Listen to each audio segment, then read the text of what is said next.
বাবা আসলাম। হ্যাঁ, ঠিক আছে, ভালো থাক আর সাবধানে যাস কিন্তু। হ্যাঁ আসলাম। আচ্ছা,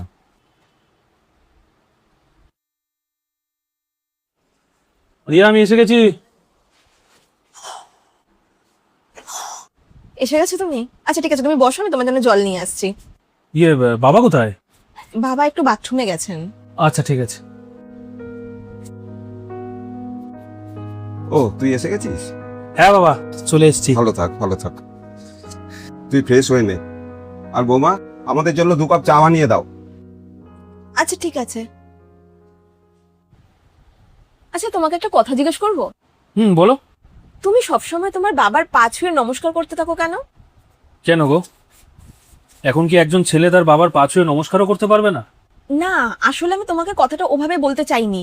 আমি বলতে চাইছি যে কোনো একটা মানুষ আরেকটা মানুষকে যখন নমস্কার করে, সারাদিনে খুব বড় জোর একবার নমস্কার করে, ঠিক আছে আমি না হয় ধরে নিলাম 2বার নমস্কার করে, কিন্তু তুমি তোমার বাবাকে সকালবেলা ঘুম থেকে ওঠার পর, রাত্রে ঘুমোতে যাওয়ার আগে, তুমি যখন কাজে বেরোচ্ছ তখনও করে যাচ্ছ, আবার যখন কাজ থেকে আসছো তখনও এসে নমস্কার করছো, আবার কখনো যদি মাঝখানে তুমি ধরো কাজের মাঝখানে তুমি বাড়িতে আসছো কোনো কারণে, তখনও তুমি বাবাকে আবার নমস্কার করছো এসে।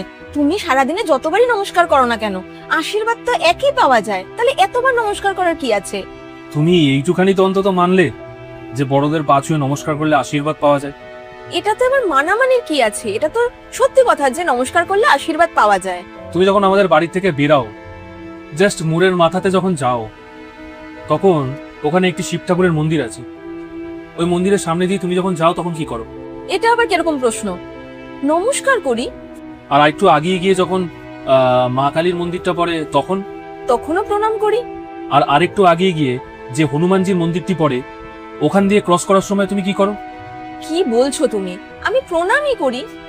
আর শোনো, মানুষ যখন মন্দিরের সামনে দিয়ে যায় তখন কি করবে? প্রণামই করে। আচ্ছা, একটা শেষ প্রশ্ন, ভগবান কজন আছেন? কজন আছে মানে কি? ভগবান একজনই আছেন, তবে তার নানান রূপ। তুমি যখন মন্দিরের পাশ দিয়ে যাচ্ছ তখন অটোমেটিক্যালি আমাদের মনে হয় যে আমরা ভগবানের সামনে মাথা নত করে প্রণাম করি, তার যেই রূপই হোক না কেন। সেরকম ভাবেই আমি যখন সকালবেলা ধরো দোকানে যাই বা দোকান থেকে আসি বা কোনো কাজে বেরাই বা সকালে ঘুম থেকে উঠি, রাত্রেবেলা ঘুমাতে যাওয়ার আগে, যখনই হোক না কেন বাবা আমার সামনে যখনই থাকেন তখনই আমি তাকে প্রণাম করি। কেন জানো? কারণ উনিও আমার কাছে ভগবানের মতো।